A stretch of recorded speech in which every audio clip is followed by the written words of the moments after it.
사랑이 많으시고 만유의 주인 되시는 하나님 아버지, 주님의 십자가의 보혈로 대속하여 주시고 의롭다함을 받아 거룩함에 이르게 하시고 생명의 길로 인도하시는 여호와 하나님께 우리가 감사와 찬송과 영광을 올려드립니다. 아버지 하나님, 아직도 우리는 혼란한 시대에 살아가고 있습니다.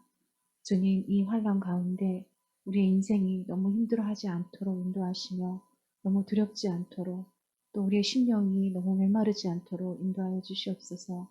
또한 이 모든 어려움을 잘 견딜 수 있도록 믿음과 소망과 평강의 은혜를 더하여 주시옵소서. 이 시간 찬양으로 예배하는 한 영혼 한 영혼을 만나주시고 회복의 영이 임하게 하여 주시옵소서. 이 시간 간절함으로 드리는 예배 가운데 하나님께서 함께해 주시기 원하며 예수 그리스도 이름으로 간절히 기도드립니다.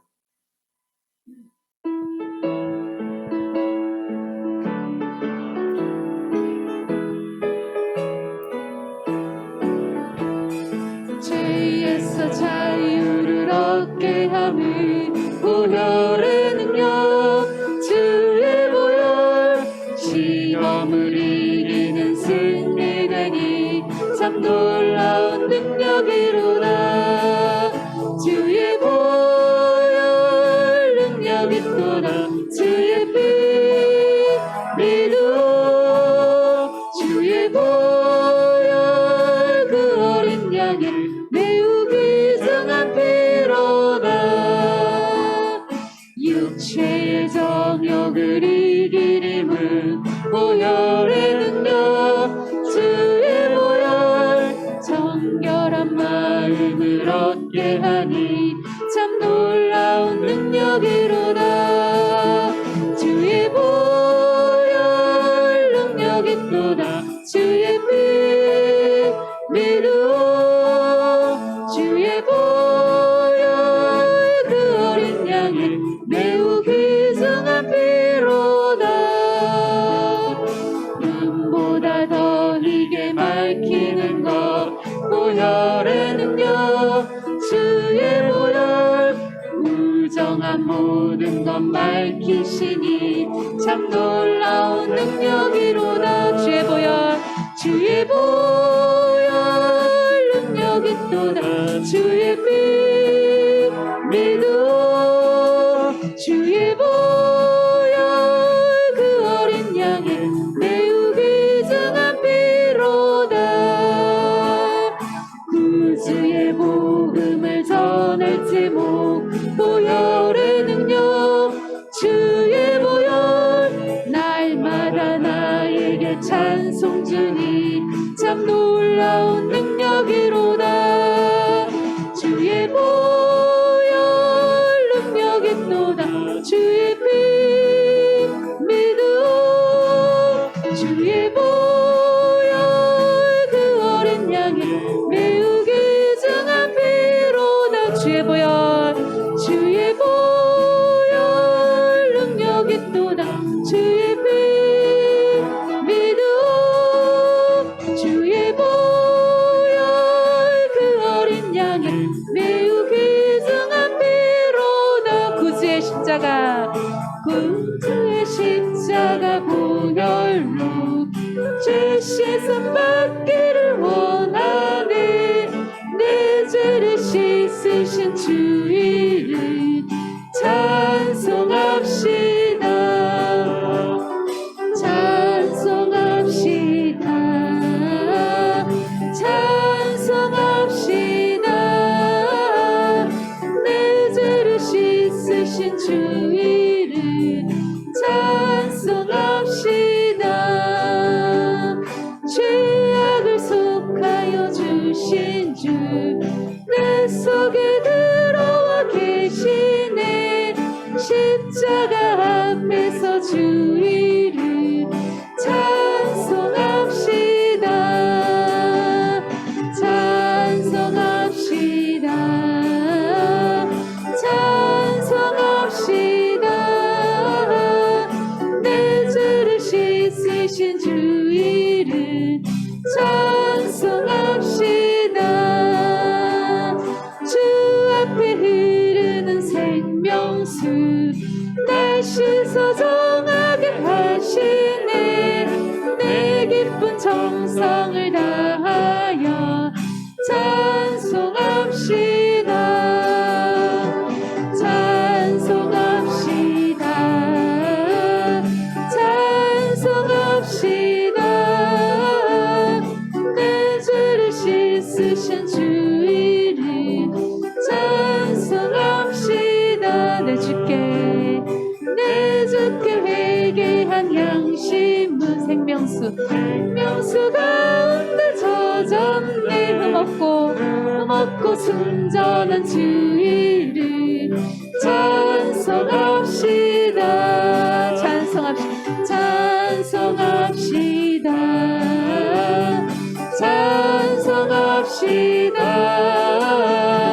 내 죄를 씻으신 주 이름 찬송합시다. 아멘. 나의 힘이 되신 여호와여, 내가 주님을 사랑합니다. 우리가 가사를 묵상하면서 찬양하겠습니다.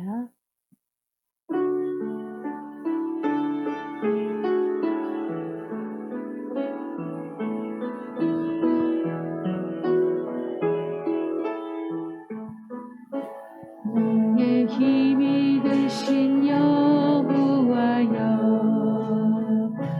내가 주님을 사랑합니다. 주는 나의 반석이시며 나의 요새이시라. 주는 나를 건지시는 나의 주, 나의 하나님, 나의 피할 바위시여, 나의 피할 바위시며 나의 방 되시라. 나의 하나님, 나의 하나님,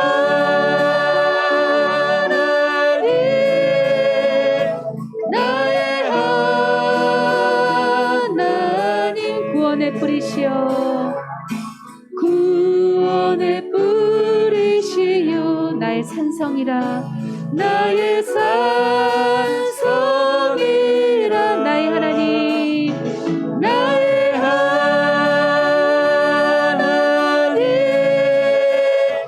나의 하나님. 그는 나의 여호와, 그는 나의 여호와, 나의 구세주, 나의 생명이신 여호와여, 예, 생명이신 여호와여, 내가 주님을 찬양합니다. 내가 주님을 찬양합니다. 주는 나의 사랑이시며, 주는 나의 사랑이시며 나의 의지시라. 나의 의지시라. 주는 나를 이끄시어, 주는 나를 이끄시어, 주의 길 인도하시며, 주의 길 인도하시며 나의 생의 목자 되시니, 나의 생의 목자 되시니 내가 따르리라. 내가 따르리라. 나의 하나님, 나의 하나님,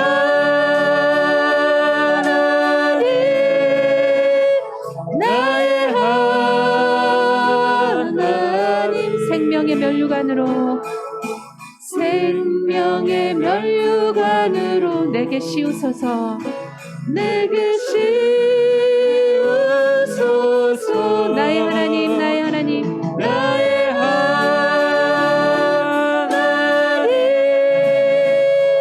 나의 하나님. 그는 나의 여호와, 나의 구세주. 날마다 숨쉬는 순간마다 숨쉬는 순간마다 내 앞에 어려운 일 보내. 주님 앞에 이 몸을 맡길 때 슬픔 주님의 두려움 없네. 주님의 그 자비로운 손길 항상 충고 주시도다. 사랑스레 아픔과 기쁨을 수고와 평화와 안식을 날마다 주님 내 곁에 계셔 자비로 날 감싸주시네. 주님 앞에 이 몸을 맡길 때 힘주시네 위로함 주네. 어린 나를 품에 안으시사 항상 평안함 주시도다. 내가 살아 숨을 쉬는 동안 살피신다 약속하셨네. 인생의 어려운 순간마다 주의 약속 생각해보네. 내 맘속에 믿음 잃지 않고 말씀 속에 위로를 얻네. 주님의 도심 바라보며 모든 어려움 이기도다. 흘러가는 순간순간마다 주님 약속 새겨봅니다. 아멘. 이 시간 우리가 기도함으로 나아갈 수 있기를 원합니다. 주님의 그 자비로운 손길로 우리의 길을 인도하셔서 우리에게 평화와 안식을 허락하여 주시옵소서. 우리가 어려운 인생의 어려운 순간마다 우리가 주님의 약속을 생각하며 우리 마음속에 그 믿음을 잃지 않고 말씀과 기도 속에서 우리가 위로를 얻을 수 있기를 원합니다. 이 시간 우리가 날마다 주님을 보게 하옵소서. 그리고 이 시간 주님의 역사가 이루어지게 해달라고 우리가 간절함으로 하나님 앞에 기도하시겠습니다. 아버지 하나님, 아버지 하나님, 은혜와 사랑의 하나님 감사합니다. 아버지 하나님, 우리가 주님의 그 자비로운 손길로 우리의 아버지 길을 인도하여 주시기를 원합니다. 하나님, 우리에게 평화와 안식을 허락하여 주시기를 원합니다. 아버지 하나님, 우리가 인생의 때로 어려운 순간마다 하나님, 우리가 주님의 말씀의 약속을 하나님 우리가 붙들며 나아갈 수 있기를 원합니다. 하나님, 우리가 그 믿음을 잃지 않고 하나님 우리가 또한 말씀과 하나님 기도 속에서 하나님 우리의 거룩함을 지켜갈 수 있기를 원합니다.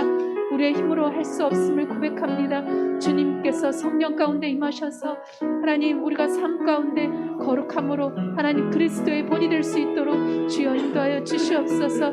아버지 하나님, 우리가 날마다 주님을 바라볼 수 있기를 원합니다. 하나님, 하나님, 하나님, 우리가 세상 가운데 흔들리지 아니하고 하나님 주님 한 분만 바라보며 나아갈 수 있는 우리의 믿음이 되게 하여 주시옵소서. 이 시간 예배 가운데 하나님 온전한 임재가 임하여 주시기를 주님 간절히 바라고 원합니다. 아버지 하나님 함께하여 주시옵소서.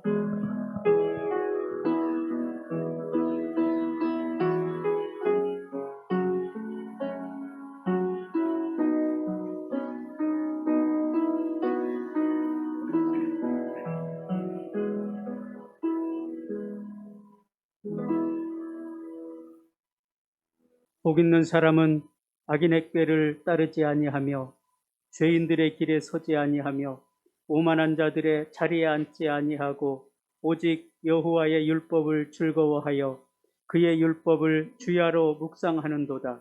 그는 시냇가에 심은 나무가 철을 따라 열매를 맺으며 그 잎사귀가 마르지 아니함 같으니 그가 하는 모든 일이 다 형통하리로다. 악인들은 그렇지 아니하며 오직 바람에 나는 벼와 같도다. 그러므로 악인들은 심판을 견디지 못하며 죄인들이 의인들의 모임에 들지 못하리로다. 무릇 의인들의 길은 여호와께서 인정하시나 악인들의 길은 망하리로다. 살아계셔서 역사하시는 하나님, 오늘 우리의 예배를 기뻐 받으시는 줄 믿습니다. 우리가 온전히 주님 앞에 은혜로 나아가기를 사모하고 소망합니다. 오늘 특별히 태아 생명 존중주일로 지킵니다. 우리의 생명을 귀하게 여기게 하시고 특별히 우리 안에 있는 태아를 소중하게 여길 수 있는 그리스도인들의 삶이 될 수 있도록 역사하여 주시옵소서. 이렇게 주일을 기념하여 지키는 것은 생명이 소중하고 하나님께서 허락하시는 이 놀라운 은혜 가운데 우리가 서 있기 때문입니다. 오늘 드려지는 예배 가운데 하나님의 성령께서 함께하여 주심으로 충만한 은혜가 있게 하여 주시옵소서. 예수님의 이름으로 기도드리옵나이다. 아멘. 다 같이 일어서셔서 사도신경으로 살아계신 하나님 앞에 우리의 신앙을 고백하겠습니다. 나는 전능하신 아버지 하나님, 천지의 창조주를 믿습니다. 나는 그의 유일하신 아들 우리 주 예수 그리스도를 믿습니다. 그는 성령으로 잉태되어 동정녀 마리아에게서 나시고 본디오 빌라도에게 고난을 받아 십자가에 못 박혀 죽으시고 장사된 지 사흘 만에 죽은 자 가운데서 다시 살아나셨으며 하늘에 오르시어 전능하신 아버지 하나님 우편에 앉아 계시다가 거기로부터 살아있는 자와 죽은 자를 심판하러 오십니다. 나는 성령을 믿으며 거룩한 공교회와 성도의 교제와 죄를 용서받는 것과 몸의 부활과 영생을 믿습니다. 아멘. 찬송하겠습니다. 찬송가 20장입니다. 이 찬송 부르신 뒤에 예배를 위해서 정윤호 집사님 기도해 주시겠습니다.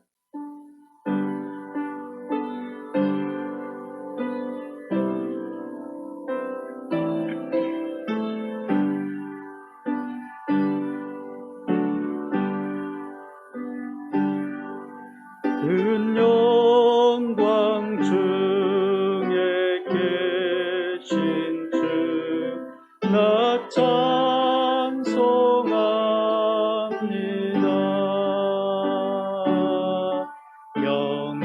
영원히 계신 주 이름 나 찬송합니다. 한없이 크신 능력을 나 찬송합니다.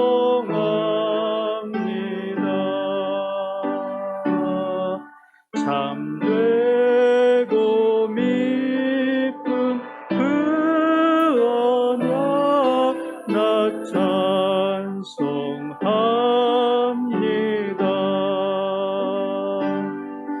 온 천지 창조하시던 그 말씀이 믿어 영원히 변치 않는 줄 나 믿사옵니다. 그 온유하신 줌성 날 불러주시고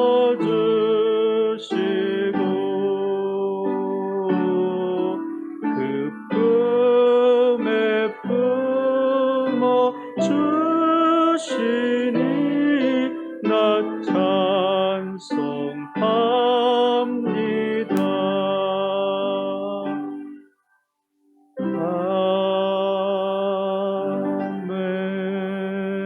아멘. 거룩하고 살아계신 하나님 아버지, 오늘 주님의 날, 복된 날, 세상과 구별되게 하시고 주님의 전에 나와 이렇게 예배드리도록 인도하심에 감사합니다. 오늘도 예배를 통하여 주님 홀로 영광과 존귀와 찬양을 받아 주시옵소서. 하나님 아버지, 죄와 허물로 죽을 수밖에 없던 우리를 위해 독생자 예수를 보내사 그의 보배로운 피로 제사함 받고 자녀 삼아 주심을 감사하며 맡은 바 직분과 사명을 잘 감당해 주시옵소서. 하나님 아버지, 지난 일주일간도 하나님 뜻대로 산다면 살지 못하고 자기가 주인 되어 살았던 걸 회개하며 돌이켜 주님만을 의지하며 주님을 기뻐하는 삶을 살게 하여 주시옵소서. 하나님 아버지, 이 나라가 또 코로나로 인하여 어려운 가운데 있습니다. 하루속히 코로나가 종식되고 소멸되며 백신이 개발되게 하여 주셔서 경제적으로 어려움이 없도록 해결되게 해주시고 또 모든 교회가 정상적인 예배를 드리도록 인도하여 주시옵고 또 코로나 인하여 예배의 소중함을 깨닫고 예배를 생명과 같이 귀중히 여기는 마음을 갖게 하여 주시옵소서. 하나님 아버지, 이 예배 가운데 또 함께하여 주셔서 여러 가지 문제로 나온 심령들 위로하여 주시고 해결받는 시간 되게 하여 주시옵소서. 오늘도 하나님 아버지 말씀을 전하실 목사님 영육간에 강건함을 주셨고 갑절의 영광과 영력 주셔서 생명의 말씀, 영생의 말씀 선포하실 때 말씀에 집중하며 몰입하게 해주셨고 말씀을 들 때 사람으로 받지 않고 하나님 말씀으로 듣고 그 말씀에 늘 순종하며 하나님 뜻대로 사는 삶을 살게 해주시옵소서. 하나님 아버지, 오늘도 이곳에 나와 함께 예배드리지 못한 인터넷으로 또 예배드리는 영혼들 기억하여 축복하시고 동일한 영감으로 예배드리도록 인도하여 주시옵소서. 오늘도 이 예배를 통하여 오직 하나님께만 영광 돌리는 시간 되게 하시고 악한 것들 틈타지 않도록 늘 지켜주시고 보아야 주시옵소서. 오늘도 모든 걸 맡기며 오늘도 우리 주 예수 이름으로 기도드렸습니다.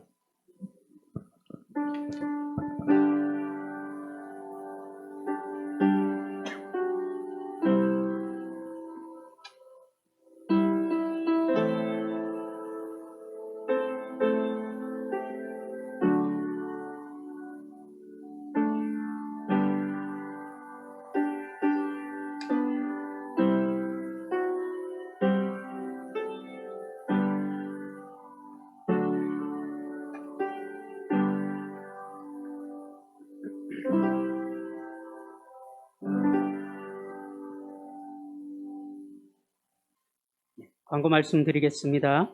오늘 우리가 태아 생명 존중주일로 지킵니다. 개신교단과 합신, 고신, 이 개혁적인 교단들에서 보수적인 교단들에서 이 생명을 소중하게 여기는 의미로 태아 생명 존중주일로 우리가 지킵니다.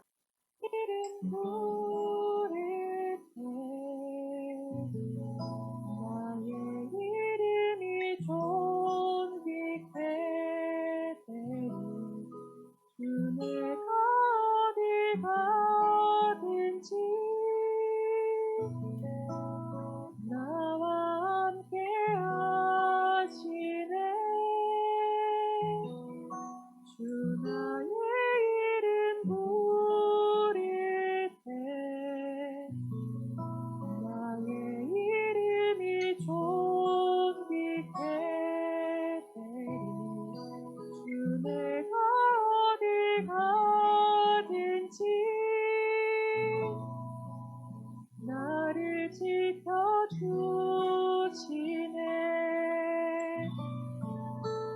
날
주시네 날 써주소서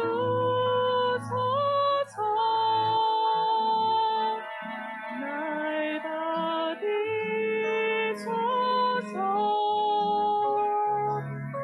내 생명 다해 주만 섬기리 사랑합니다.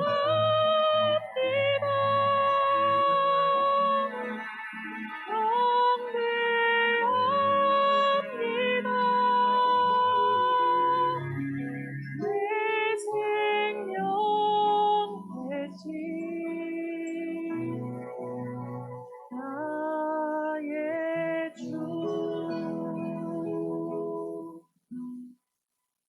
날 써주소서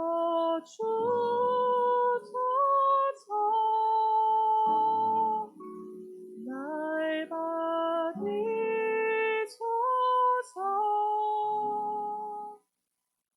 예, 한 주밖에 안 지났는데 감회가 또 새롭습니다. 우리 계속해서 11월 달에 작년에 다니엘 기도회를 했습니다.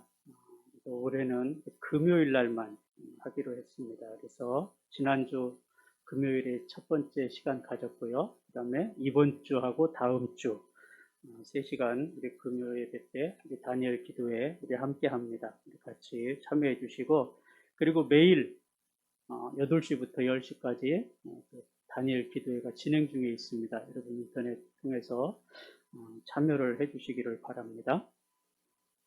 그리고 다음 주일은 우리가 추수감사주일로 지납니다. 한 주 동안 하나님께서 우리를 지켜주시고 보호해 주시고 여기까지 인도해 주신 은혜를 감사하며 드리는 주일입니다. 우리가 준비하시고 또 하나님 앞에 감사로 축제로 예배할 수 있기를 원합니다. 그리고 함께 그동안 이제 코로나 때문에 성찬식을 계속 못했습니다. 그래서 다음 주일에 또 성찬식도 함께 합니다. 여러분 위해서 기도로도 준비해 주시기를 바라고요. 그리고 주보에 보면은 그 옆에 이제 칼럼란에 모국에서 온 편지가 있습니다. 거기 그 사진에 나와 있는 사람이 우리가 지난주에 우리 축사해 주셨던 분, 그 목사님 딸이에요. 1년 동안 지금 다니던 직장 그만두고 모로코로 선교를 나갔습니다. 여기 보면은 글에 보면은 뭐 이렇게 자음 하나만 있는 데가 있어요. 이게 알려지지 않아야 되기 때문에 그렇게 했습니다. 그래서 여러분 이게 오타가 아니고요. 여러분이 이제 자음만 가지고 읽으셔야 돼요. 그래서 내용을 잘 보시고 위에서 기도해 주시기 바랍니다. 1년 동안 단기 선교, 그곳에는 복음을 전하다 잡히면 죽을 수도 있는 그런 위험한 상황입니다. 우리가 현장에 가지는 못하지만 우리가 또 위해서 기도해 주시고 또 함께 동참할 수 있기를 바랍니다. 그래서 우리 교회에서도 1년 동안 선교 후원을 하기로 했습니다. 여러분 많이는 못했어요. 그래서 5만 원을 하기로 했어요. 그래서 여러분들이 뭐 1,000원이든 2,000원이든 여러분 눈에 되는 대로 우리 함께 동참하셔서 우리가 같이 갈 수 있기를 바라고요. 위에서 1년 동안 함께 중보 기도해 주실 수 있기를 바랍니다. 그리고 계속해서 수험생들 위해서 기도해 주시기를 바라고요.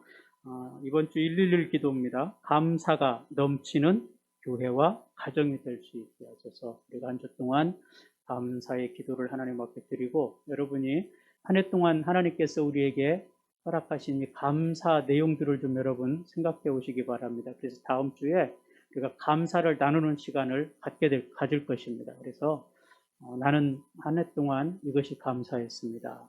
이걸 좀 미리 좀 쭉 작성을 해보세요. 노트에 한번 적어보세요. 하나님께서 내게 베풀어 주신 은혜가 무엇인지, 내가 감사할 일이 무엇인지. 그래서 우리가 다음 주일에는 함께 감사로 예배하는 귀한 시간이 될 수 있기를 바랍니다. 마태복음 19장 3절부터 8절까지 한 목소리로 같이 읽겠습니다. 바리새인들이 예수께 나와 그를 시험하여 이르되 사람이 어떤 이유가 있으면 그 아내를 버리는 것이 옳으니이까? 예수께서 대답하여 이르시되 사람을 지으신 이가 본래 그들을 남자와 여자로 지으시고 말씀하시기를 그러므로 사람이 그 부모를 떠나서 아내에게 합하여 그 둘이 한 몸이 될지니라 하신 것을 읽지 못하였느냐? 그런즉 이제 둘이 아니요 한 몸이니 그러므로 하나님이 짝지어 주신 것을 사람이 나누지 못할지니라 하시니 여짜오되 그러면 어찌하여 모세는 이혼 증서를 주어서 버리라 명령하였나이까? 예수께서 이르시되 모세가 너희 마음의 완악함 때문에 아내 버림을 허락하였거니와 본래는 그렇지 아니하니라. 아멘. 예, 오늘 우리가 태아 생명 주일로 지나고 있습니다. 오늘 이 말씀 또 읽은 말씀을 중심으로 해서 이혼과 낙태 그리고 복음이란 제목으로 우리가 하나님 말씀을 나누기를 원합니다. 작년 4월에 헌법재판소에서 결정을 내렸습니다. 낙태법에 대해서 헌법 불합치 결정을 내린 거예요. 그래서 헌법 불합치 판정은 현재의 낙태법이 사실상 위헌이라고 인정하는 것입니다. 동시에 올해 12월까지만 이 낙태법이 유효하다고 했습니다. 그러니까 내년부터는 낙태를 해도 죄가 안 되는 거예요. 마음대로 낙태를 할 수 있도록 허용하는 겁니다. 그래서 오늘 우리 각 교단들에서 이렇게 낙태 반대 또는 우리가 생명의 소중함을 특히 태아의 소중함을 우리가 생각해 보고자 하는 그런 주의를 우리가 지나고 있습니다. 이 낙태죄는요 1953년에 규정이 됐습니다. 헌법상에 이 낙태죄와 관련된 조항이 두 가지가 있습니다. 하나는 자기 낙태죄입니다. 그래서 낙태한 여성을 1년 이하나 200만 원 이하의 벌금을 물리도록 했습니다. 두 번째 조항은 동의 낙태죄라는 것입니다. 그 낙태를 하려면 의사가 필요해요. 그 낙태를 한 의사도 역시 마찬가지로 2년 이하 징역으로 처벌하도록 규정을 만드는 겁니다. 이게 낙태죄예요. 그래서 이 두 가지가 위헌 판결을 내려졌다는 이야기예요. 이걸 자유롭게 할 수 있다고 말한 겁니다. 그래서 현재의 낙태법이 태아의 생명에 지나치게 우선하고 있어서 여성의 자기 결정권을 손상시킨다. 이게 이유입니다. 다시 말하면 태아의 생명보다 여성의 결정권을 더 우선순위에 둔다는 이야기입니다. 이것이 헌법 정신에 맞다고 본 거예요. 여성이 자기 속에 있는 태아를 지울 건지 말 건지 결정하는 것이 이 태아의 생명보다 더 소중하다고 본 것입니다. 심각한 거죠. 생명보다 사람의 결정권을 더 중요하게 봤다는 겁니다. 그 판결이 7대2로 결정이 났어요. 헌법소 재판을 할 때에. 그리고 이 판결은 이제 특정 시점까지, 그러니까 올 12월 31일까지만 유효하다 그랬습니다. 그리고 그 기간이 지나면 이제 낙태법은 더 이상 유효하지가 않는 거예요. 정부는 그래서 여러 부처 협의를 통해서 낙태법을 이제 개정하는 그 법안을 발의를 했습니다. 지난 10월 7일에 고시를 했어요. 이제 국회가 연말까지 이걸 결정을 내려야 됩니다. 이 낙태법을 처리를 해야 돼요. 어떻게 새 법을 받을 것인지 말 건지 어떻게 수정할 것인지. 그래서 이 개정하는 법의 심의 내용은 그겁니다. 14주까지는 자율적인 낙태를 허용하고 아기가 임신을 했으면 14주까지는 그 마음대로 엄마가 지울 수가 있어요. 그리고 14주 이상부터 24주까지는 특정한 사유가 있어야만 조건부로 낙태를 허용한다.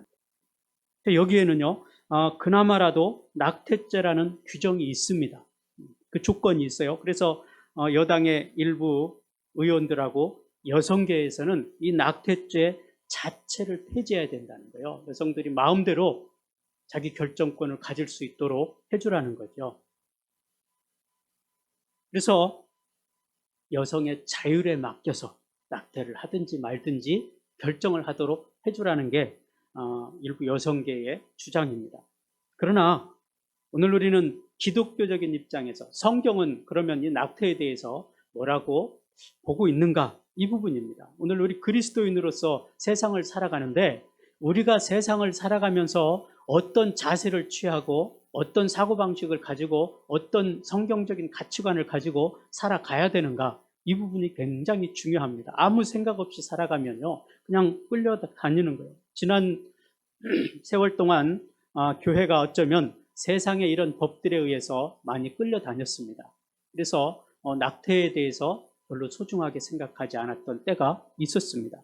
그러니까 모든 생명이 중요하지만 인간이 짐승과 다른 점은, 하나님께서 인간을 만드실 때 어떻게 만드셨습니까? 하나님의 형상대로 지었다 그랬어요.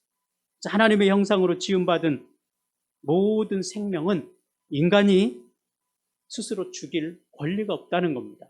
이런 현실 속에서 교회는 성경적인 낙태에 대한 입장을 분명히 해야 되고, 우리가 그것을 알고 있어야 됩니다. 여러분은 낙태에 대해서 어떤 생각을 가지고 계십니까? 이 성경은 태아, 뱃속에 있는 아기부터 생명으로 봅니다. 현재 헌법 불일치 판정은 여성의 이 자기 결정권을 생명보다, 태아보다 더 우선순위에 둔 거예요. 그래서 이런 결정이 나오게 된 겁니다. 그동안에는 태아를 더 중요하게 여겼습니다. 여성의 결정권보다도 태아를 더 소중하게 여겼어요. 그러니까 반대하는 사람들은 그거예요. 예를 들어서 성폭력을 당해서 어쩔 수 없이 임신했다든지, 또 내 몸이 너무나 힘들고 어려워서 어쩔 수 없이 낙태를 해야 된다든지, 이런 상황이 오게 된단 말이죠. 그럼에도 그때에도 생명을 더 소중하게 여길 것인가? 이런 갈등과 고민들이 계속 있죠. 그럼에도 불구하고 성경의 기본적인 방법은 생명은 가장 소중하다는 겁니다. 그래서 낙태는 안 된다는 거예요. 여기 태아를 생명으로 보지 않고 여성의 장기의 일부로 보는 겁니다. 이게 로마법에 나와 있어요. 로마에 보면은 출생 전 태아는 모태의 일부일 뿐 사람이 아니라고 보는 겁니다. 그래서 태아를 그냥 내 장기 중에 하나로 보는 거예요. 실제로 우리나라에도 마찬가지예요. 태아를 사람으로 규정하지 않습니다. 어머니의 태에서 나와도 살 수 있는 상태가 될 때 비로소 사람으로 규정하고 보는 거죠. 그러나 성경은 이런 법과는 전혀 다르게 말합니다. 성경을 좀 보겠습니다. 시편 139편 13절에서 15절의 말씀이에요. 성경 띄워주세요. 네, 우리 13절에서 15절에 보면요, 주께서 내 내장을 지으시며 나의 모태에서 나를 만드셨나이다. 내가 주께 감사하옴은 나를 지으심이 심히 기묘하심이라. 주께서 하시는 일이 기이함을 내 영혼이 잘 아나이다. 내가 은밀한 데서 지음을 받고 땅의 깊은 곳에서 기이하게 지음을 받은 때에 나의 형체가 주의 앞에 숨겨지지 못하였나이다. 다윗이 고백하는 겁니다. 다윗이 지금 뭐라고 고백합니까? 내 내장을 주님께서 지으셨다는, 어디서부터? 어머니의 뱃속에서부터. 그 생명으로 보는 거예요. 그 성경에 보면은 야곱과 에서가 모태에서 다퉜다 그랬습니다. 생명이 아니면은 이런 다툼이라든지 이런 게 있을 수가 없어요. 장기가 서로 다투고 싸웁니까? 생명이 그 속에서 싸웁니다. 다툰 거예요. 그래서 에서하고 이 야곱이 서로 싸웠습니다. 누가 먼저 밖에 나갈 건지 싸웠다고 그랬어요. 그래서 에서가 먼저 나왔습니다. 예수님께서 모태의 과정을 온전히 지나면서 사람이 되었다고 그랬습니다. 그리고 세례 요한이 모태에서 이것을 기뻐했다고 성경이 표현하고 있습니다. 성경은 분명하게 뱃속에 있는 아기부터 생명으로 보고 있음을 우리가 분명하게 기억을 해야 됩니다. 성경은 이렇게 낙태에 대한 규정을 별도로 두지는 않아요. 그 이유는 당연히 태중에 있는 태아를 생명으로 이해하고 있기 때문에 그렇습니다. 그래서 굳이 그런 규정을 둘 필요가 없는 거예요. 왜냐하면 뱃속에서부터 생명이기 때문에. 그래서 성경이 살인하지 말라 10계명 제6계명의 규정 속에 이 낙태도 살인으로 보고 있다는 겁니다.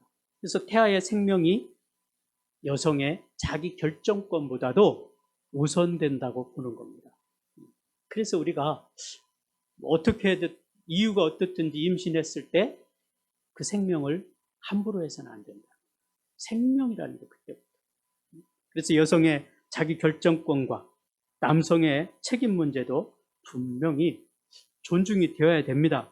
그럼에도 불구하고 이 태아도 한 생명이기 때문에 우선되어져야 된다는 것. 이것이 성경의 가르침이라는 것입니다. 과거 한국 교회는 이런 부분에서 굉장히 부족했습니다. 그래서 교회가 한국이 이제 어려웠을 때, 먹고 살기가 정말로 어려웠을 때, 이 경제 개발을 우선으로 한국이 이제 모든 정책이 그쪽으로 이루어졌습니다. 그랬을 때에 인구 조절을 했어요. 산하 제한을 했습니다. 그래서 둘만 낳아 잘 기르자. 이렇게 해서 인구를 다 줄였습니다. 그러다가 1980년대에 들어서 남아 선호 사상이 굉장히 강했어요. 그러다 보니까 이제 구호를 만들었습니다. 잘 키운 딸 하나, 열아들 안 부럽다. 그래서 하나만 낳자 그럽니다. 그렇게 인구 정책을 계속 펼쳤습니다. 그러나 1983년 이후에 출생률이 2.1%로 줄어들고 계속해서 지금 떨어지기 시작하고 지금은 인구 절벽이 왔습니다. 재앙이죠, 이것은. 우리의 미래에는 사람이 없어요. 이대로 가면. 이때 교회가 이 하나님의 말씀을 기준으로 해서 반대 운동을 펼쳐야 됐는데 교회는 침묵했습니다. 아무 소리도 내지 않았어요. 이 산하 정책에 대해서 어떤 저항도 하지 않고 오히려 순응하고 따라갔습니다. 그리고 잘 살아보자는 그 목표를 두고 교회가 거기에 나갔다는 거예요. 교회도 기복신앙과 함께 대형 교회들이 정착하게 되고 또 성장 중심으로 여기까지 온 거예요. 계속해서. 지금 이제 그 폐허가 한국 교회에 나타나고 있는 겁니다. 오늘 우리 마찬가지예요. 우리가 하나님의 말씀 앞에 서서 어디에 우리의 초점을 두고 어디에 기준을 두고 살아가느냐가 우리의 신앙생활에 굉장히 중요하다는 겁니다. 저와 여러분들이 하나님의 말씀에 기준을 두고 성경에 의미를 두고 살아가면 세상의 그 어떤 것들보다 하나님의 말씀이, 하나님의 법이 우선순위가 되는 겁니다. 그러나 세상의 것들을 중요하게 여기는 사람은 하나님의 말씀이 별로 중요하게 생각되지 않습니다. 오늘 우리가 드리는 이 예배 별로 중요하게 생각하지 않습니다. 하나님 앞에 드리는 기도 별로 중요하게 생각하지 않습니다. 이런 심각한 문제가 이어진다는 거예요. 제가 졸업한 이 초등학교가 서남 초등학교인데요. 비상이 걸렸습니다, 지금. 학교가 폐교될 거냐 말 거냐. 전교생이 36명이래요. 그래서 뭐 다음 주인가 총 동문회를, 비상 동문회를 한다고 하더라고요. 이게 지금 우리의 문제란 말이죠. 둘만 낳아 잘 기르자. 하나만 낳자. 뭐 때문에? 잘 살아보세. 그 목표 아래 인구정책을 펼쳤습니다. 지금은 지자체별로 애를 낳으면 돈을 준다고 해도 안 나요. 심각한 문제가 지금 발생했습니다. 교회는 참된 복과 이 생명의 중요성이 잘 사는 것보다 우선된다는 것을 그동안 가르쳐 주지 않았어요. 그래서 잘 살아야 복되다고 생각했습니다. 그러다 보니까 뭐 잘 살지 못하는 사람들은 이건 복이 아니다. 그리고 신앙생활을 흐지부지하게 됩니다. 성장이 우선이었기 때문에 뭐 낙태하는 성도들도 별로 교회가 책망하지 않았어요. 어쩔 수 없지. 열심히 일해서 잘 살아야 되니까 그럴 수도 있지. 이렇게 넘어간 거예요. 그래서 교회가 시대를 견인하지 못하고 끌려갔던 이 어두운 시대가 우리 안에 있었다는 겁니다. 그 결과로 우리가 지금 인구 절벽 시대를 맞이하게 되는 거예요. 여러분, 세상의 것이 우선시되면, 세상 일을 우선순위에 두게 되면 하나님의 일은 후순위로 밀려나게 됩니다. 그러면 우리의 중요한 것이 세상 것이 되는 거예요.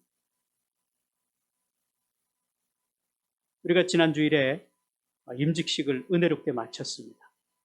우리에게는 그 무엇보다도 소중하고 은혜로운 시간이었습니다. 그런데 이거를 바라보는 세상 사람들은 별로 중요하지 않아요. 행사를 하나 하는구나. 별것 아닌 것처럼 생각하게 됩니다. 왜? 거기에 우선순위가 없기 때문에 그런 거예요. 그러나 임직하시는 분이나 우리 교회 입장에서는 그 무엇보다도 소중하고 가치 있는 일이 되는 거죠. 이것이 그리스도인들의 가치관이고 그리스도인들이 갖춰야 될 사고방식이자 믿음인 것입니다. 그래서 이런 부분들, 그동안 교회들이 잘못했던 이런 부분들, 생명을 소중하게 여기지 않았던 이런 부분들을 우리가 먼저 회개해야 되는 거죠. 그리고 우리 성도들, 개개인도 역시 마찬가지예요. 회개함이 있어야 돼요. 오늘 태아 생명 존중주의를 지키는 것은 현재의 이 낙태법, 이거 개정을 말하기 전에 우리의 잘못함을 하나님 앞에 용서를 구해야 된다는 거예요. 비단 이 문제뿐만이 아니에요. 하나님의 말씀보다, 예배보다, 기도보다 세상의 것들을 더 소중하고 귀하게 여겼던 우리의 삶을 하나님 앞에 내려놓고 회개가 있어야 된다는 거죠. 이 신앙 전체적인 문제입니다. 이런 한 가지 문제가 무너짐으로 인해서 우리의 신앙이, 우리의 생각이 세상의 것에 우선순위를 두고 살아간다는 것입니다. 이스라엘 백성들이 무너진 이유도 그겁니다.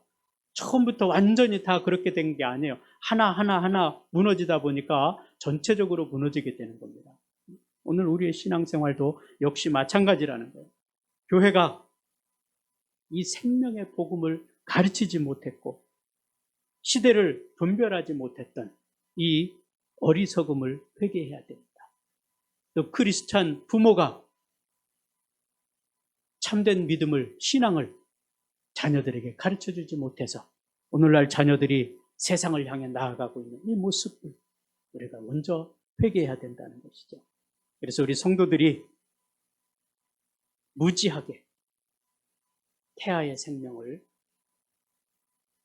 소홀하게 생각했다. 그 지난 날을 우리가 회개해야 되는 거예요. 이것이 우선순위가 돼야 됩니다. 그리고 하나님 앞에 우리가 나아갈 때 하나님께서 우리와 함께 하시고 우리를 통해서 그 하나님의 놀라운 일들을 다시 일으키시고 회복하신다는 겁니다. 하나님께서는요, 우리의 그 무수한 죄에도 불구하고 우리를 찾으십니다. 우리를 부르십니다. 성경을 한 군데 다시 봅니다. 이사야서 1장 18절에서 말씀하고 계십니다. 우리 한 목소리로 같이 읽겠습니다. 여호와께서 말씀하시되 오라 우리가 서로 변론하자. 너희의 죄가 주홍 같을지라도 눈과 같이 희어질 것이요 진홍같이 붉을지라도 양털같이 희게 하리라. 아멘. 하나님이 말씀하십니다. 너희의 죄가 얼마나 크든지 작든지 와서 나하고 변론하자는 거예요. 내가 다 용서해 주겠다는 겁니다. 너희 죄가 진홍같이 붉을지라도 양털같이 희게 해주겠다는 거예요. 우리는 이 죄 가운데 갇혀 살아서는 안 됩니다. 하나님이 원하시는 것은 그것이에요. 이 죄 때문에 넘어지고 쓰러지라고 하는 것이 아니고 하나님께 그것을 가지고 나와서 하나님께 내려놓으라는 겁니다. 가지고 나와라. 나와 변론하자는 거예요. 너의 모든 죄를, 너희 죄가 주홍같이 붉을지라도 그 죄를 내가 용서해 주겠다는 거예요. 흰 눈처럼 하얗게 해주겠다는 겁니다. 그 하나님 앞에 우리는 나아가야 돼요. 내가 소중하게 여겼던 세상의 것들 내려놓고 하나님을 바라봐야 될 것입니다. 하나님의 뜻을 찾고 구해야 될 것입니다. 그때 하나님께서 우리의 모든 죄를 사해 주시고 하나님과 온전한 관계를 맺을 수 있도록 해주신다는 겁니다. 우리가 계속해서 레위기서를 공부하고 있습니다. 레위기서의 핵심 메시지가 뭡니까? 우리를 하나님 앞에 예배할 수 있는 백성으로 만들어 주시겠다는 겁니다. 죄를 지은 사람은 하나님 앞에 나아갈 수가 없습니다. 그 특정한 그 질병을 이야기하고 있는데 문둥병을 들어서 이야기합니다. 문둥병에 걸린 사람은 이스라엘 백성들 진영 밖에 나가서 살아야 됩니다. 그런데 그 사람이 살아날 수 있는 방법이 그거예요. 문둥병에서 치유한 바니 제사장이 그 진영 밖에 나가서 그 사람을 확인합니다. 그리고 이 사람이 문둥병에서 나았다고 판단이 되면 진영 안으로 들어와서 일주일 동안 그 상황을 보는 거예요. 정말로 나았는지. 그리고 나으면 그에게 어떤 일이 벌어지냐. 성전에 들어가서 예배할 수 있는 은혜가 생깁니다. 오늘 우리가 하나님 앞에 온전히 나아갈 수 있는 방법은 우리의 죄를 회개하는 겁니다. 오늘날은 우리가 죄가 있든지 없든지 성전에 나와서 예배할 수가 있어요. 그러나 우리 안에 여전히 죄가 해결되지 않으면 하나님은 받으시지 않습니다. 몸만 와서 앉아 있는다고 해결이 되는 게 아니에요. 내 안에 죄악이 깨끗하게 씻겨져야 돼요. 그때 하나님께서 우리의 예배를 진정으로 받으신다는 사실입니다. 그래서 주님께서는 우리에게 맡겨놓지 않아요. 나아오라고 말씀하고 계십니다. 그래서 저와 여러분들이 하나님 앞에 나아가서 고백하고 회개할 때 하나님께서는 그 모든 문제를 해결해 주시고 우리의 예배를 받으시겠다는 겁니다. 왜 그렇게 하신다고 말합니까? 하나님은 거룩하시기 때문에 우리가 거룩하지 않으면 하나님이 우리의 예배를, 우리의 삶을 받으시지 않으신다는 거예요. 오늘 이사야서 1장 18절의 말씀 분명하게 기억해야 됩니다. 하나님 끊임없이 우리를 찾으십니다. 그래서 우리의 모든 죄를 다 용서하시고 우리와 친밀한 관계를, 아름다운 교제를, 축복을 내려주시기를 원하는 것입니다. 그래서 우리는 태아가 또 하나님이 주시는 생명이라는 것 잊지 말아야 될 것입니다. 세상은 갈수록 점점 더 자기 중심적으로 될 것입니다. 자기 존중권, 자기 결정권을 존중하는 시대로 가게 될 것입니다. 그러나 하나님의 말씀은 여전히 태아도 생명임을 가르쳐주고 있다는 거예요. 세상의 법은 그렇습니다. 이 법이 개정되는데 숫자의 힘에 의해서 결정이 될 것입니다. 그러나 성도들은 분명히 기억해야 될 것이 이 숫자가 아니고 하나님의 말씀이 우리 기준이 되어야 된다는 사실이죠. 그래서 이것을 기억하고 소중한 하나님의 은혜로 받고 나아가야 되는 겁니다. 하나님께서는 세상 모든 사람들이 하나님 앞에 똑같이 나오기를 원하는 게 아니에요. 하나님의 백성들을 찾으십니다. 의인을 찾으신다고 그랬어요. 하나님을 믿는 사람들, 저와 여러분들이 하나님의 말씀 앞에 서서 하나님의 뜻을 따라 살아가기를 원하는 것입니다. 그래서 하나님의 통치가 우리 안에 이루어지고 우리가 하나님의 말씀을 중심으로 해서 살아가는 삶이 되어지기를 원하는 것이죠. 또 하나는 우리가 이 낙태법에 대해서 성경적인 이해가 있어야 됩니다. 이 세상은 그렇게 이야기해요. 낙태가 불법인 사회가 더 건강한 사회라고 말합니다. 왜 그렇게 이 낙태법을 만들어 놔서 사람들을 고통스럽게 하냐는, 힘들게 하냐는 거죠. 그러나 하나님의 말씀은 그것은 분명히 죄라고 지적하고 있다는 사실이에요. 이 세상은 숫자에 의해서 결정이 될 것입니다. 그리스도인들이 숫자가 적어요. 그래서 세상 법에서는 세상의 법에 의해서 그렇게 결정이 될지 모릅니다. 이 세상은 그렇죠. 낙태법 그 자체가 없는 그런 세상을 원합니다. 그러니까 죄가 되지 않는 세상을 원하는 거예요. 인격이 있으니까 자기가 결정할 수 있도록 해달라는 거죠. 그것은요, 자신의 책임을 회피하고 싶은 겁니다. 이런 상황 가운데에서 교회는 성경을 통해서 이 낙태법이 필요함을 이해를 해야 됩니다. 오늘 우리가 읽은 성경 마태복음 19장은요, 이혼에 대한 말씀입니다. 바리새인들이 예수님께 나와서 예수님을 시험하면서 질문을 한 거예요. 이혼할 수 있는 사유가 어떤 것이 있는지를 묻습니다. 3절에 보면 그러죠. 그때 예수님께서 답을 말하셔요. 4절에서 5절의 말씀에서 하나님이 남자와 여자로 창조하시고 두 사람이 한 몸이 되는 것이다 그랬습니다. 결혼은 한 몸이 되는 거예요. 그러면서 이혼에 대한 대원칙을 선언해 줬습니다.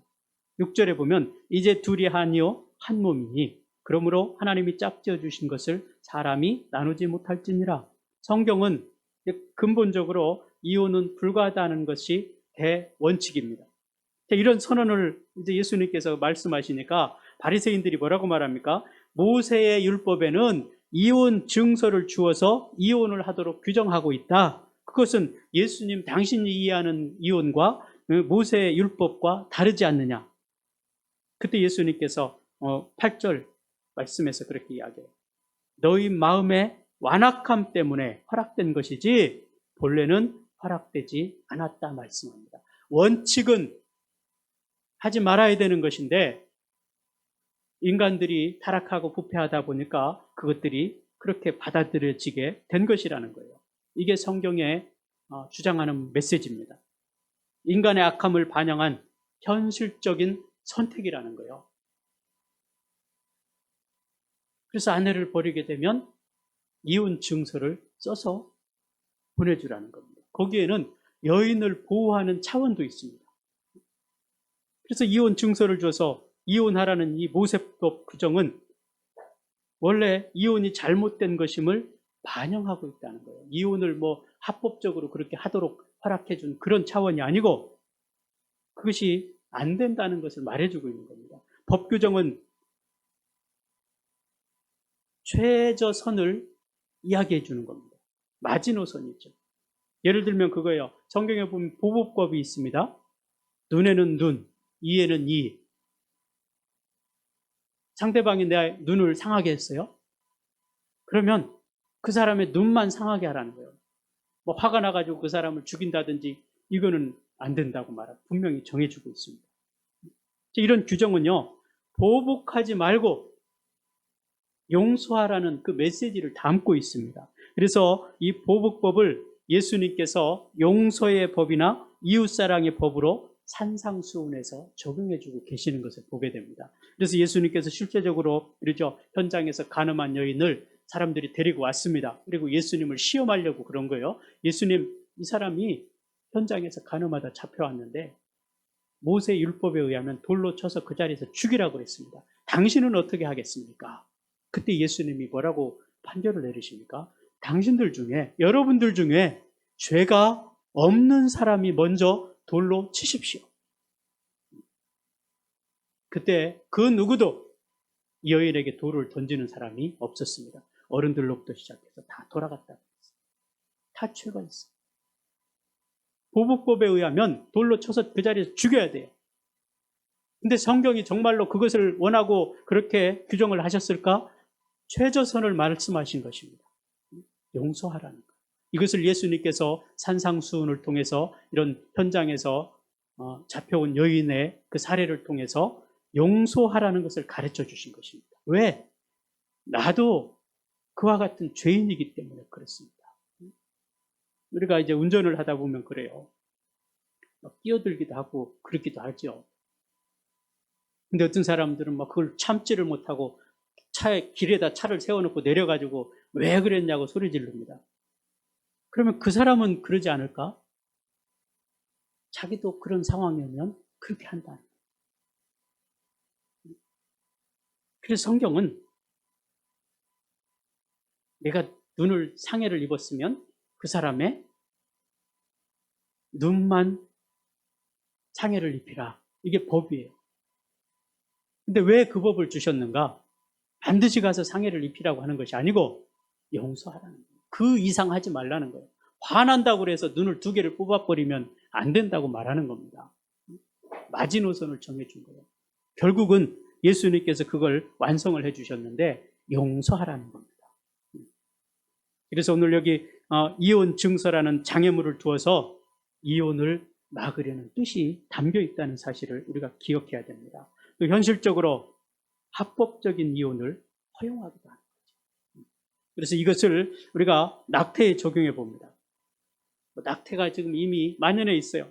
여기서 만연하기 때문에 낙태를 법으로 규정하지 않으면 낙태는 전혀 죄인지를 알지도 못하는 거죠. 근데 성경의 기준은 낙태는 살인입니다. 그런 기준을 최저선으로 규정한 것이 바로 낙태법이라는 거예요. 이것이 무너져 버리면 안 된다는 거죠.